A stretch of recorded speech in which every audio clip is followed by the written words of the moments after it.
good morning to all the participants at the webinar this morning. So we're delighted to partner with Iconic Offices in delivering this morning's webinar.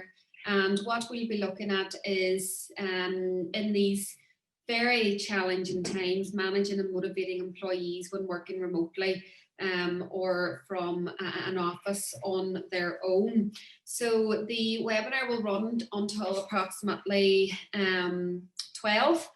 If you have any questions, you can certainly put them in the Q&A or the chat box if you hover at the top of your screen, and I will do my best to answer them throughout the webinar. If you do require more specific or bespoke employment law advice or HR advice, I will put our contact details at the end of the webinar and you can contact us directly. We provide HR and employment law services to employers across Ireland, Northern Ireland and in the UK as well. So our aim is to keep employers compliant and keep their businesses protected against any potential employment related issues. So just going into this morning's topic, we're almost 1 year now into the pandemic. Little did we know this time last year that this would be the situation going into 2021. So whilst many employees will have enjoyed the idea of remote working initially, there has now been an opportunity where they've had a period of adjustment, and that has thrown up a number of challenges for employees and for employers. And so what we're going to look at this morning is advice and guidance for employers. It's from an employer perspective in terms of how to manage your staff when they are working remotely. So if they are working in a remote serviced office, for example, like Iconic, or if they are working at their home, how they remain motivated during that time, how various different challenges such as isolation, burnout, mental health issues, outside influences, obviously the children are off school at the minute as well, and demotivation, and what type of measures employers can actually put in place to chip away at that and ensure that their staff remain motivated. So our main focus points throughout the webinar will be how we keep employees motivated, what sort of challenges have arisen throughout the month of January. So at the best of times, January can be I don't want to use the word depressing, but sometimes it can be a bit of a grim month for many, and the added challenge of the current pandemic has not helped that situation. We'll also look at how to manage performance and productivity, how to manage mental health whilst working from home, how to set achievable targets for your staff, giving feedback and leading by example, so putting good leadership techniques in place. So the types of challenges that employers have been dealing with, particularly this month, the current restrictions are making it extremely difficult for employers. So obviously we're back into lockdown, we're back into level 5 restrictions, which means only those who are within the essential services list can go to work unless there are very stringent control measures in place and social distancing can take place. So those current restrictions are making it extremely difficult for employers to manage their workforces, particularly if they are working remotely. Statistically, there are productivity dips at this time of the year, and that can be due to the holiday season, both before the Christmas period and after the Christmas period as well. Employees are likely to have post-Christmas blues. They might be over that at this stage as we approach the end of January, but certainly upon return to work in January, there can be those post-Christmas blues. And statistically as well, it is the time when employees are more inclined to look for new jobs. So that is definitely something that employers should bear in mind. Staff turnover, poor customer service standards due to lack of motivation, a lack of focus, and mental health issues. There can also be high workloads due to the "we will leave it until January" attitude, which many employees participate in December in the run up to the festivities. So what kind of challenges does that create for employees themselves, particularly when they are working remotely? They may have worries about their job security, particularly at present, when for a lot of businesses, perhaps their markets have collapsed. There might be a downturn in business. The businesses may have to work at present twice as hard to get the same levels of revenue in. So there could be genuine worries about job security, which employers do need to be very, very aware of. Mental health issues when working remotely have been prevalent, particularly over the last year. And that is something that employers are becoming more and more proactive with, in terms of prevention is better than cure when it comes to isolation, burnout, demotivation, the lack of ability to switch off from work, juggling home life and work life, and that can create a certain amount of issues for employees. So it is important now more than ever that employers are aware of how to actually deal with that. Employees also have those external pressures.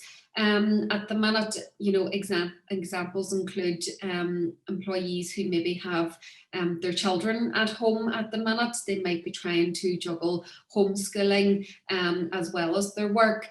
Employees may be concerned about the virus itself, getting sick. Maybe they have family members who are in the high risk category, and that needs to be considered as well. So any sort of external pressures should definitely be considered by employers at this time. Research suggests that stress levels increase after leave. So if your business has been closed for the Christmas period, research and statistics have shown that employees are more likely to have a higher stress level upon a return from either annual leave or a closure such as Christmas. So again, it's important that employers are aware of that. And we're going to go through some tools and tips as to how to manage those situations. In terms of the two main areas that lead to mental health issues in the workplace, and particularly right now when employees are working either from home or working on their own remotely, is that they can feel quite isolated. They no longer have that social interaction where they maybe had a coffee break with their peers, or lunch with their peers, or the opportunity to bounce something off one of their colleagues or their manager. And staff needs do differ in terms of their abilities, their goals. Some staff prefer to work on their own and feel that they're more productive on their own, but there are other staff who maybe have a different personality type and thrive whenever they're working in a team. So, how do we actually deal with that to ensure that they don't become isolated? And we're going to look at that. Burnout is another thing that can lead to mental health issues. So whenever staff are working remotely, some staff tend to not switch off. If their computer is at home, for example, they may work on past 5 o'clock. They may start earlier. They may not take a lunch break. Again, if they're working remotely in an office-based situation and they're quite focused on their work, it can lead to burnout without them knowing. So again, it's very, very important to be aware of that. So if we start with the basics, what should you consider as an employer? And these are very basic, practical things that you may think, well, we have that in place anyway. It's in the employee's contract of employment. It is quite important to reiterate these things right now at this time. So clarify start and finish times and break times. So what some employers do, for example, is a weekly planner. With hours of work. You may not necessarily have to do that, but it is really, really important to clarify what the start time is, what the finish time is, and reiterate that to staff in terms of ensuring that they're taking their proper breaks as well. Provide the relevant equipment and materials. So whenever you're physically in the same office as one of your employees, you will see that they have a phone, they have a workable PC or laptop, they have a set of headphones, they have a screen, you know, whatever it is that they need. You can't physically see them all of the time when they're working remotely. So it is really important to be proactive in ensuring that staff have the correct resources to do their job, the correct equipment and materials to do their job, to ensure that you get the most productivity from them. Provide guidance on security of information, so data protection and confidentiality are obviously really important as well. So if you do have staff who are working from home, it is important to lay out your boundaries and your standards in relation to confidentiality of client data, perhaps. If an employee is in a call with a client, that they are in a space where there are no interruptions, or that the conversation, if it is of a confidential nature, that it can't be heard, that any paperwork, although a lot of organizations are now paperless, but if there is any paperwork that they have, that is kept under lock and key. And again, those sorts of things may seem quite basic until it becomes a problem. Ensure your health and safety obligations are adhered to. So again, you know, ensuring that DSC risk assessments are being carried out, that employees have the correct desk and chair, and computer is at the correct height. I mean, those are all legal requirements, and there will no doubt be further legislation coming into effect in the Republic of Ireland shortly in relation to that as well. There's a bill out at the moment in relation to that, so it is very important that you carry out a risk assessment with your employees if working from home is going to be a long-term solution. With remote working, your relevant systems and procedures should be applied. And ensure employees are clear on the expectations of management and the organisation. So this, I suppose another way of explaining this is to review your job descriptions. So expectations is a term that we use to refer to as an alternative to job descriptions. And job descriptions are extremely important now more than ever. And now is actually a great time to review your job descriptions at the start of the year. Are your expectations clear for every employee? Are they completely clear on what you expect them to do on a day-to-day basis? Is there structure to their role? And are you able to give them feedback on their various tasks and functions? So it is extremely important to have a job description in place for your employees. Targets are also extremely helpful, not a legal requirement, but certainly in terms of performance and productivity, it allows you to be able to measure and manage your staff more effectively. And so targets are not, they're not necessarily figures, financial, monetary targets. It may be deadlines. It may be that employees have to manage a certain amount of cost. It may be that they have to follow a standard operational procedure to a certain level. It may be things like attention to detail. So as long as the targets are specific and measurable, and reviewed regularly and communicated to your staff, it will actually make your life easier as a manager, because you will be able to measure your employees' performance. And you will then be able to track productivity more effectively as well, using relevant systems. And when I say systems, that's not necessarily a fancy information system, but it might be that you look at your targets on a monthly basis with your employees to ensure that there is a systematic approach to managing performance. Discuss progress with employees at the end of the day, if at all possible.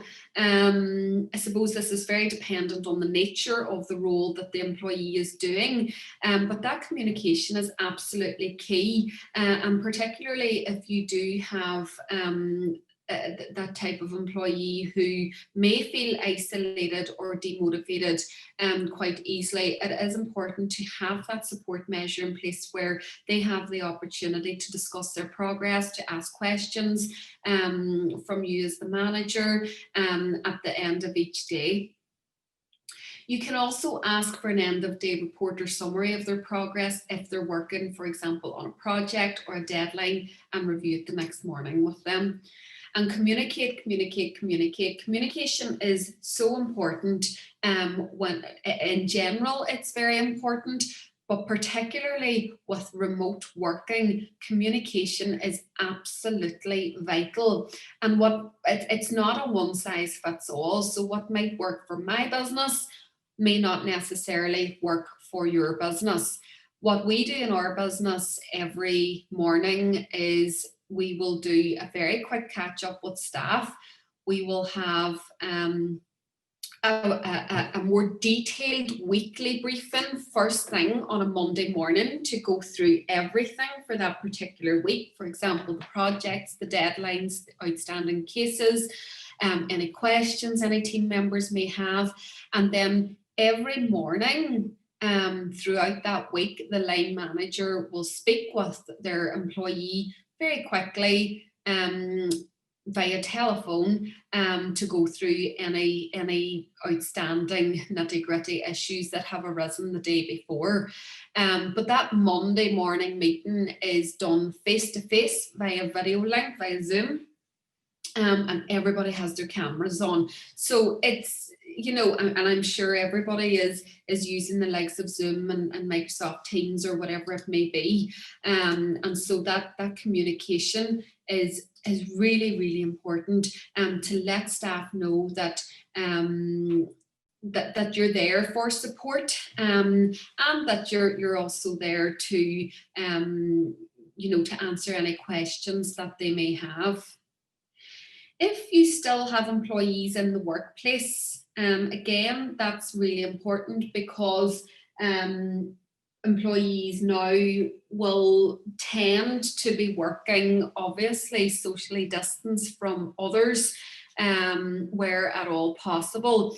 But it is important to provide recognition to your employees as well.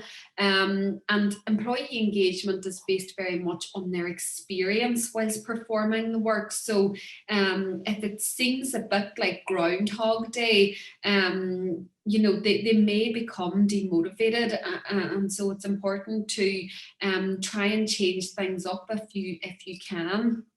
And remember the little big things. This goes for remote working and employees who are still in the workplace. These could be things that are really small to you as a busy manager or a busy business owner, but they're really big and significant to the employee.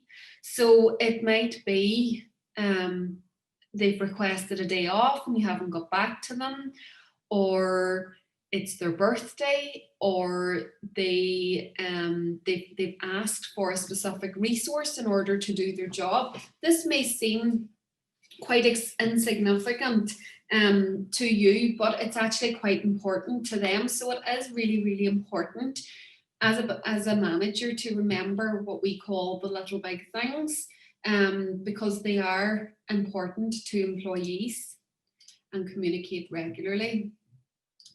So we have put 10 tips together to give you guidance on how to reignite any motivation that might have been lost, particularly now in January, or maybe before the Christmas break as well. Things have been extremely difficult for individuals due to restrictions and all sorts of external factors. So we've put together 10 tips. We will email out these slides after the webinar also, so that you can read these back.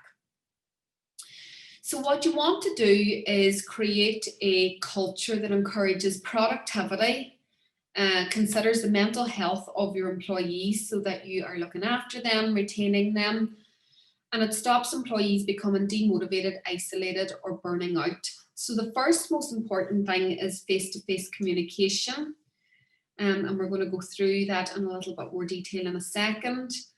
Providing regular feedback. So it may seem very easy to not have that difficult conversation with an employee if you are working remotely from them. It might be easier to do it in an office environment where you're physically near them, but it may be something that you put off when working remotely. So if there is an issue with an employee's performance, it's important that it's addressed immediately, and we will go through that. Identify any specific issues that employees are experiencing. You're better knowing these issues than not knowing them, and addressing them head on where you can. Encourage interaction with others regularly. Consider what your staff need at present, both out of the workplace and in the workplace. Apply flexibility if you can. Reiterate your expectations. Set targets for the year with incentives for good performance. Set dates for performance reviews, and analyze training needs and set a training schedule for the year. So we'll start with face-to-face communication. So whilst many teams are now working away from their colleagues from a distance, face-to-face communication is absolutely still possible, and many businesses, many employers have now permanently changed the way in which they communicate with their staff, the way in which they operate their business, and they may have realized that things can absolutely be done more efficiently. It has never been so important. So it's really important to apply some sort of a structure to how you communicate with your staff. And it isn't rocket science. It's not any difficult type of strategy that needs to be applied. You can use video tools such as Zoom, Microsoft Teams, or other video links.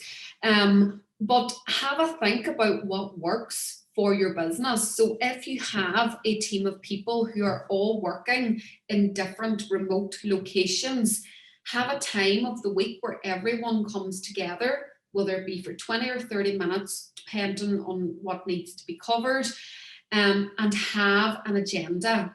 So apply structure to your communication for certain times of the week, plan that time, put it in the diary, and protect that time so there's nothing else booked in for that time. And that will allow you to have that regular communication with your employees to, it'll help with performance management, it will help with support, it will help with preventing isolation.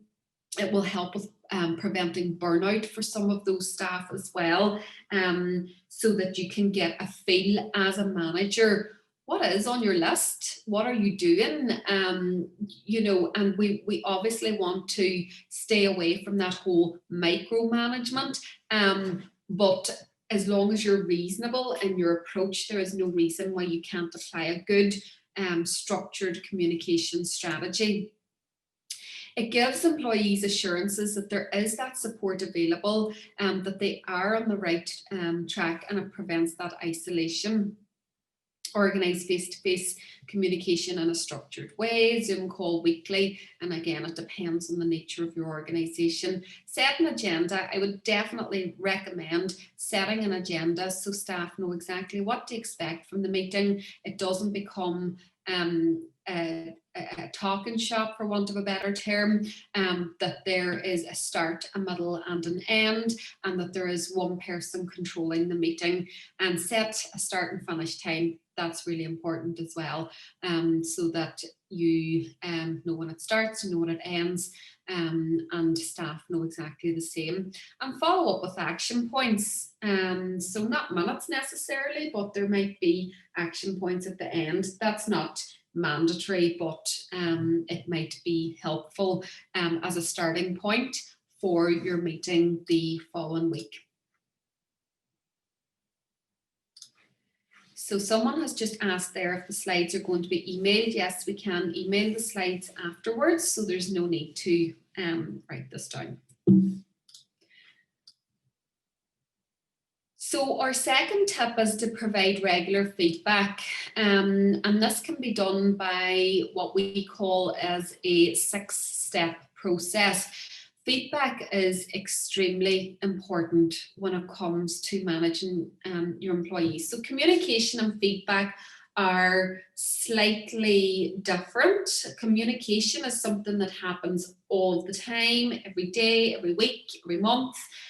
Feedback is whenever you sit down to have that conversation with your employee in relation to a specific element of their job role. And it might be that it is a difficult conversation because you are having issues with their performance, with their conduct, whatever it may be. Again, it's important that feedback is given immediately if you're having an issue, because otherwise the employee is never going to know that they're doing something wrong, and that you agree on what the next steps will be. So whenever you're having that feedback conversation, and again, it's important to follow all the basics, set a date and time for the meeting, no interruptions, do it via Zoom, face-to-face, ensure the cameras are on, and have some sort of a structure to it. So state your purpose, be very clear and concise, and try to avoid small talk, particularly if it is a sensitive piece of feedback that you do need to give to your staff. So for example, if you notice that they're not paying attention to detail in their emails to clients, maybe there's maybe there's some sort of issue, maybe they're inaccurate, maybe they're not quick enough, whatever it may be, be very clear and concise in terms of what that feedback is. Describe the problem, so describe the performance or behaviour without being judgmental, and always provide incidents of poor performance, so give examples where you can. Listen actively, so it's very important to listen to your employee actively, because there may be factors that you do need to take into consideration that will have mitigated this particular issue.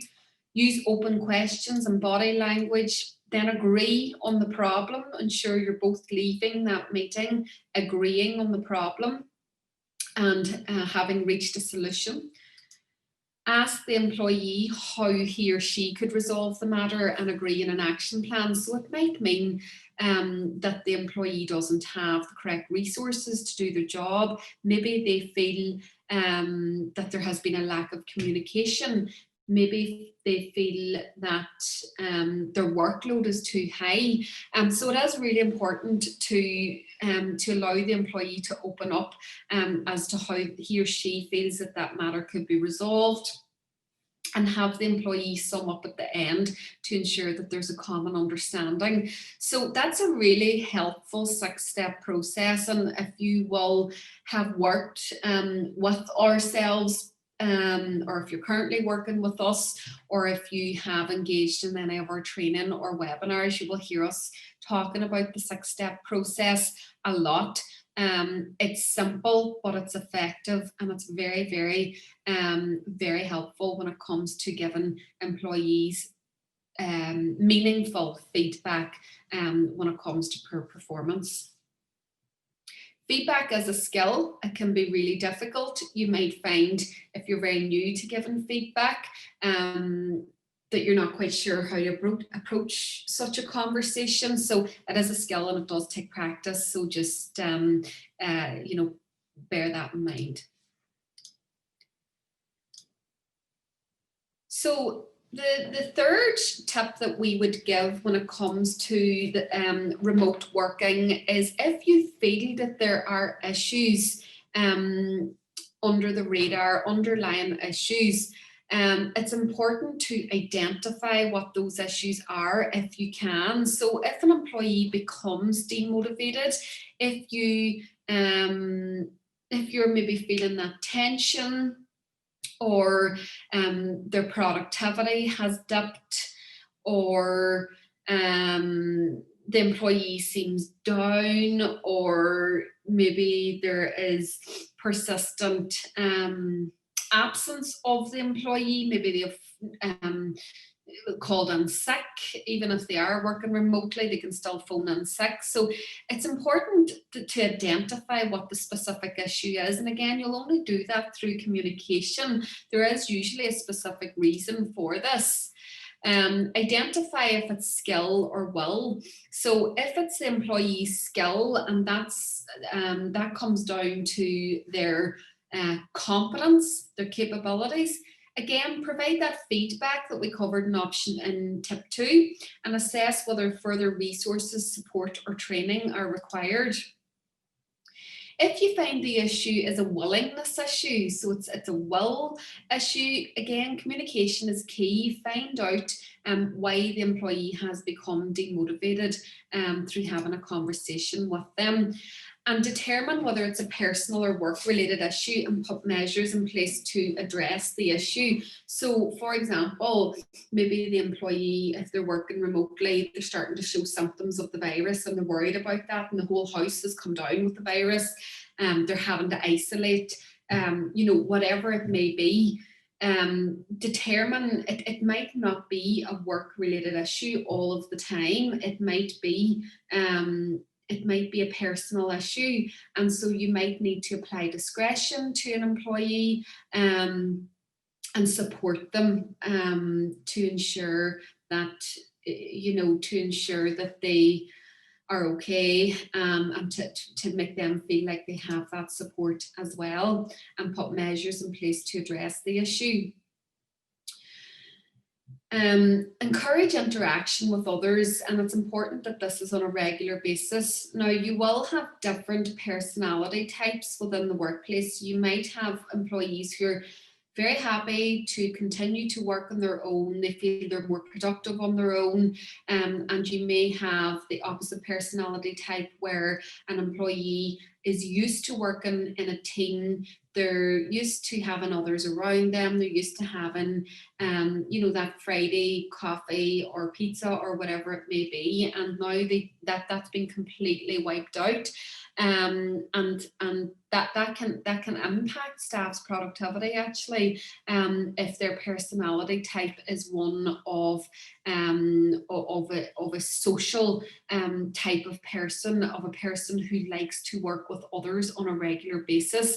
And so it is important that you as the manager identify those different types of personality types within the workplace, and put your different hats on for different types of people, because they will be motivated by different things. And so interaction with others is really important. Daily interaction with others, and that can be via Zoom, it can be via phone, it can be via FaceTime. But if employees don't want to do that, then that's fine. But it can, encouragement of interaction with others can be quite helpful for their own well-being. You might have staff who have not left the house maybe in a couple of days, and they may have not even realized themselves. That can actually impact on an employee's mental health and on their productivity as well. So it is important to encourage that daily interaction, and it might mean that you get you get some competitions going, or you get staff to track their steps on a daily basis to ensure that they are getting that fresh air, and an internal relationship building as well, and checking in with everybody so that interaction is there. It's still really, really important.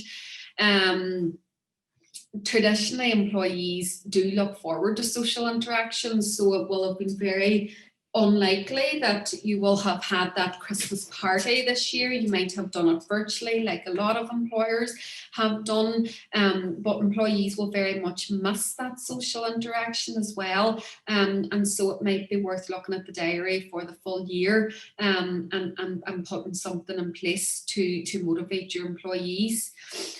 Options are, of course, limited at present, but what you can do as well is provide regular training via webinars, e-meetings, and things like that, and focus on employee well-being and other relevant topics. So, if you provide webinars on how to stay fit and healthy during the pandemic, nutrition, well-being, exercise, things like that, that can actually motivate employees and give them something to look forward to at a time where they can actually go very few places, and so it is definitely worth looking at something like that.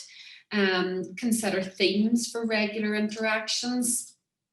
And January is a very good time to plan ahead, even for the first quarter, so this time is planned and protected. So do consider your employee needs at present, and both their personal needs and their work-related needs. So obviously the pandemic has thrown up a huge amount of challenges for employees, such as childcare responsibilities. So many employees do have everybody under the one roof, including the children. They're maybe getting instructions from the school and whatever it may be, and that can lead to a high amount of stress for employees. It can lead to anxiety.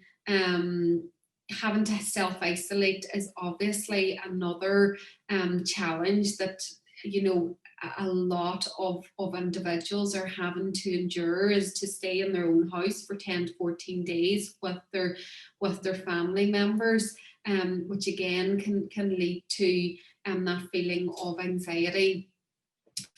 Medical issues such as illness, worry, financial stress, and many other issues. So we don't know what's going on, with your employees, and so it's important just to be aware that there are many needs out there at the minute. So how do you actually prevent rather than cure any possible issues? Continue with that communication. Ensure that the support measures are in place. Continue to measure performance as well. And if you do start to see a dip in performance, again, going back to one of the previous points, identify what the specific issue is. It may not always be work related. If you identify that one of your employees are struggling, definitely speak with them. They will appreciate it and find out how you can help. Certainly, flexibility is a big thing at the minute, and in a lot of organizations, it may not be possible for you to apply flexibility, particularly if you're dealing with customers on a regular basis and you have opening and closing hours. But if you can apply flexibility where at all possible, if the employee absolutely needs it, it's not a legal requirement, it's not mandatory, but it certainly can be very helpful to keep the employee in the workplace and ensure that the work gets done as well. You can also consider family leave options which are available, such as parental leave or unpaid time off, and you can also consider the use of using up some annual leave. Even though it is at the beginning of the year, again, you might want to, in light of the unprecedented circumstances, even though it's at the beginning of the year, you might still want to consider that.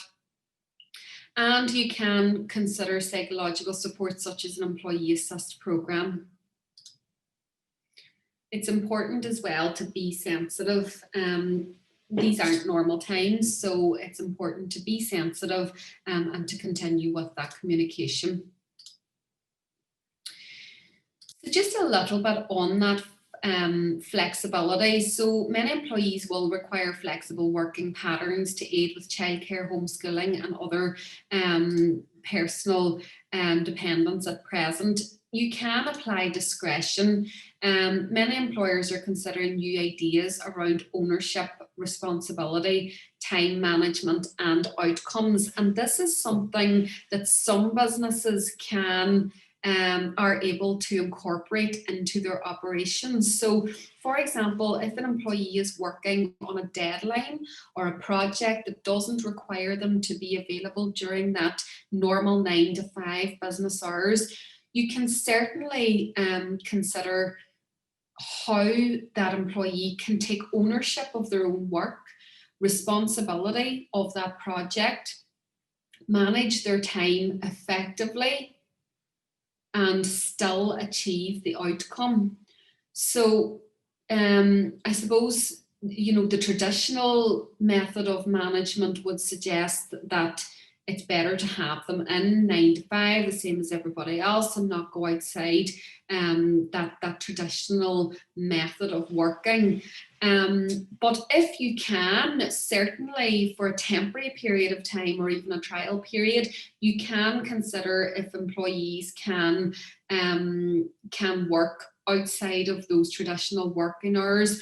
But it's really, really important, again, to ensure that there is very, very clear communication, expectations, that there are targets in relation to these types of things, and that the employee understands that it is their own responsibility and ownership to manage their own time and still achieve their target. There's no reason why you can't consider new and forward-thinking ideas around that, particularly if employees are working remotely. It's just really important to be clear if you are going to apply that flexibility. I suppose from an employment law point of view, and this is something that we deal with on a day-to-day basis, where these things can sometimes go wrong as well. For example, the employee wants to then work that working pattern on a permanent basis. They thought it was permanent. You know, it's important that if you are applying such flexibility, that everything is followed up on in writing, for example, in an agreement. So if there is going to be a variation to working hours, temporarily in order to resolve maybe an issue at home or whatever it may be. It's very important that there's an explicit agreement in place, that you have clearly outlined your expectations within that agreement as the employer, and that the employee has signed off on that. Flexi time is not a legal requirement, but may assist with motivation and productivity. So again, flexi time is something different again. So it's where you have a window of time at the start and end of each working day, where employees can start, for example, between the hours of 8 and 10, and they can finish, for example, between the hours of 4 and 6, or, you know, that's just an example. So you can certainly look at something like that as well, again, for your employees. It's not a legal requirement, but it may assist with motivation, and it may actually assist with productivity as well. Do reiterate your expectations. Many employees will have lost motivation due to the economic stresses of businesses closing, losing clients. So, you know, if you are an organization and maybe you have lost some pieces of business, or, you know, you are seeing businesses now making redundancies and starting to close, employees will definitely, you know, start to maybe feel the pressure in relation to that and lose their motivation. And so it's really, really important that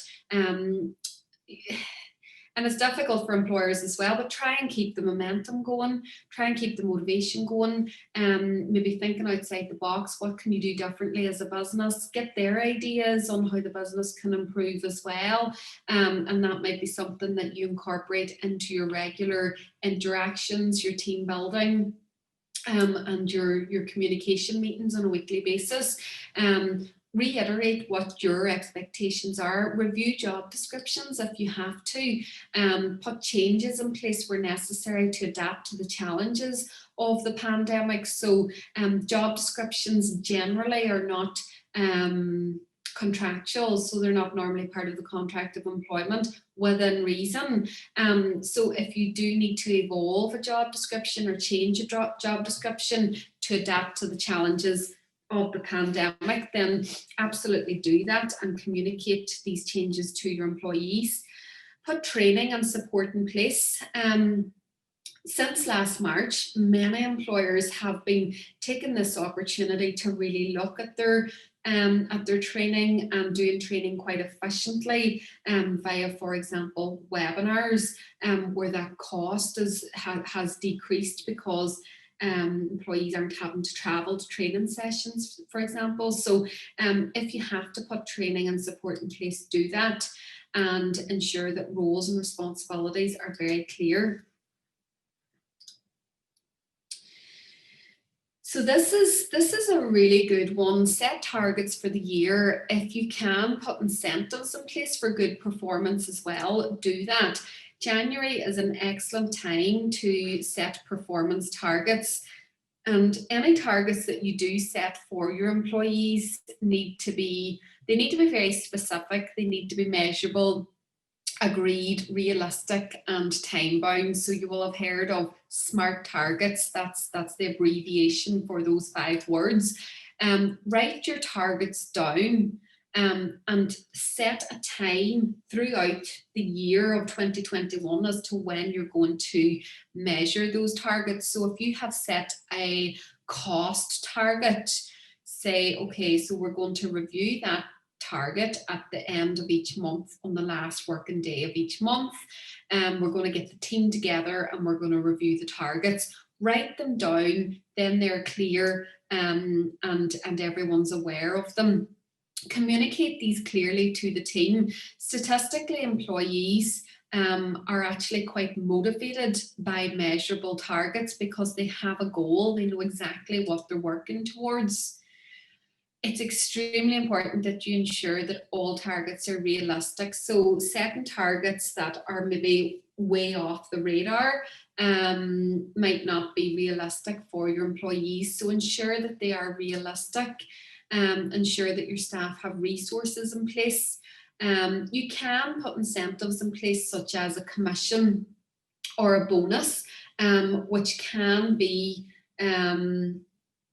quite motivational for your employees. It may not always be a financial reward such as a commission or bonus. It might be that they get an extra day off in their annual leave, or that there is going to be some sort of a voucher, or whatever it may be. I suppose first of all you need to find out what motivates your team, and that will then determine what sort of incentive you can put in place for them. So you're now communicating regularly with your employees. You're giving feedback to them if you feel that there is a specific piece of feedback that needs to be given. They have very clear job descriptions. They have their targets. What you can do as well, and this is generally something that staff want, is a performance review or a performance appraisal. And a performance review or appraisal should be a meaningful exercise, and they can be an extremely valuable exercise as well. You might do it once a year, you might do it every 6 months, but again, January is a great time to set a date for all your employees' performance reviews, and that will be their overview of their performance for the year or the 6 months or whatever time frame you set. But set dates for performance reviews so staff know exactly when they will receive this performance review, and they can prepare for it. And it's not an exercise. It shouldn't be a tick box exercise. It shouldn't be an exercise where those difficult conversations take place. It should be an overview of the year's performance in terms of how they've performed against their expectations and their targets. And of course, we could do a whole other separate webinar on how to do an effective performance appraisal. And if you look on our website, you probably actually will find one on that. If not, I think we're doing one in March. But it's really important that you have a good, robust form, like a paperwork for the performance appraisal, and there is some sort of a procedure in place as to how these are done effectively. And the last tip that we would definitely recommend that you do is analyse your training needs on a regular basis. So analyse the training needs of your staff and set a training schedule for the year. Assess your willing and or able employees. I'm just going to very, very briefly take you through this, because this is a really handy tool to categorize your employees and what specific types of issues are there. So going back to the previous point earlier, identify specific issues. This is a good starting point to do this. So generally you will have 4 categories of employees. Your first, number 1, is someone who is willing and someone who is able. So that is your absolute top type of staff member. You have someone who knows exactly what they're doing, and they want to do it. They want to be there. Unfortunately, you probably won't have all your team members in this particular category, but this is where you want them to be. The second type of employee you will have is someone who's willing. So generally they're quite enthusiastic, they're quite positive. For some reason they're unable. So there is a lack of competence there in terms of how to do the job, and generally that will be someone who has maybe just started, maybe they're within their probationary period, but it's very important to ascertain what the ability issues are, and ensure that the proper training is put in place to address that. Your third type of employee is someone who's unwilling. So this is a little bit more challenging for an employer manager to deal with, because you probably can't quite put your finger on what the issue is. Maybe they have become negative, maybe they have become unenthusiastic, demotivated, and particularly when you have employees working remotely,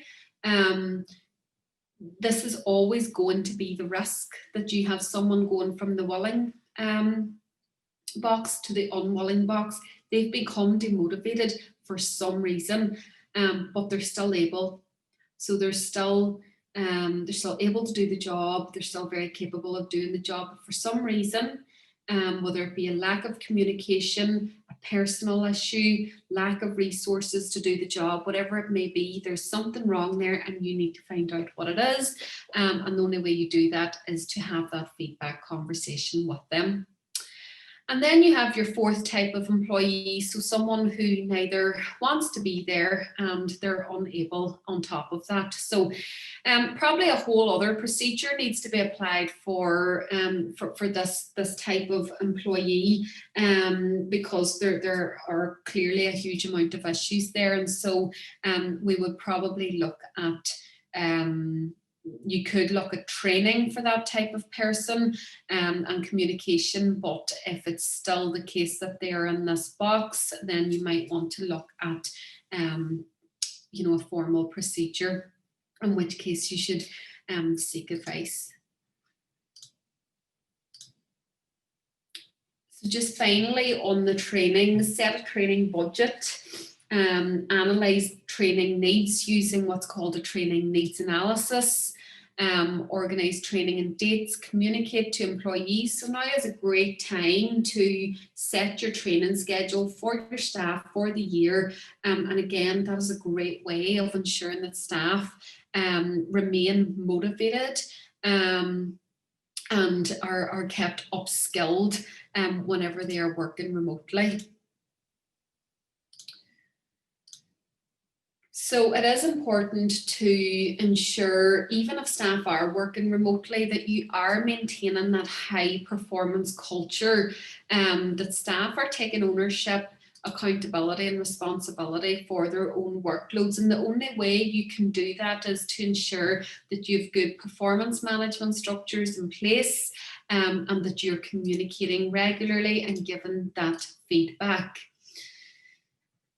If you have someone who is demotivated, so ensure that there is a good structure to the daily routine and provide those clear expectations. So again, I'm coming back to your expectations and targets, but there's also basic standards there as well. And I suppose this comes back to that relationship between the employee, employer.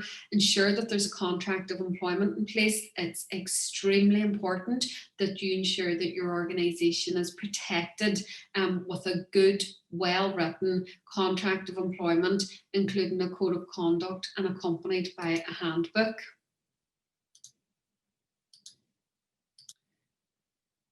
And again, as I said before, ensuring that there is a good performance management structure in place. So if you look back in these slides and obviously watch this recording, you will see that the same themes are coming up again and again, and that's the feedback, clear expectations, and ensuring that there is accountability. Obviously, you want to retain your employees at this time as well. So you might look at something like a staff survey to get anonymous feedback. For example, if you have a larger team, if you have over 10 employees, I would say, find out what motivates your employees. You might use something like a staff survey or a questionnaire to maybe have 10 key questions to find out what motivates your team. But we would definitely recommend looking at the little big things and ensuring that they are focused on. Just one last thing, if you are recruiting staff at this time and you are operating a remote working system, then obviously you can carry out your interviews via video links, but you do need to assess the candidates accordingly to ensure that they have the necessary skills and qualities for the job, first of all, but second of all, to remote work. And so the they do need to have a certain level of self-discipline, the ability to work without direct supervision, great organizational skills, great time management ability, and communication skills. And these are things that you are going to have to incorporate into your job advertisements and your person specs as well. And the ability to cope with potentially conflicting demands between work and home. So I have included here dates for your diary. So our webinars for the rest of the year from the 25th of February. So you'll see here on the 25th of February that we will do a performance management webinar, which will go into greater detail on the expectations, the targets, the feedback, the communication than what I have done today. It'll go into a lot more detail on that day-to-day performance management, which will also apply to remote working. All of these webinars are complimentary. You'll find the links on our website. So I suppose what I would say is put these dates into your diary, set yourself a reminder, and all you have to do is go onto our website and click on the link on the day and it'll take you straight in. The performance appraisal then on the 25th of March, which is a great progression then from your day-to-day performance management. Again, that will go into greater detail in terms of how to prepare for a performance appraisal, how to conduct a performance appraisal, the do's and don'ts when you're doing a performance appraisal, and how to not make it that tick box exercise so it's a meaningful process. And then we go into all the other types of issues that arise, again, whether staff are working remotely or in an office situation or from home or whatever it may be. Sickness, absence, disciplinary grievances, they're all there. Some are more technical than others, but certainly you're more than welcome to participate in the webinars. If you are experiencing any specific employment law, HR, health and safety, or training needs for your line managers, you can contact HR team for further support. Our number is here, my email address is here, and our website is here as well. And as I said, our aim is to ensure that your business is protected and to ensure that you have the bespoke advice that you need. With employees, and now more than ever, we're dealing with issues that have never ever come up before. You know, we're dealing with sensitive employee issues. Now that period of adjustment has taken place, there are employers having to deal with grievances, performance issues, you know, sickness, absence, different types of leave, temporary layoffs, even redundancies. We can assist with all of that in terms of providing you with that correct support and advice, and ensuring that the devil is in the detail when it comes to these things, so ensuring that you have the correct documentation as well. So feel free to contact us and we will be delighted to help.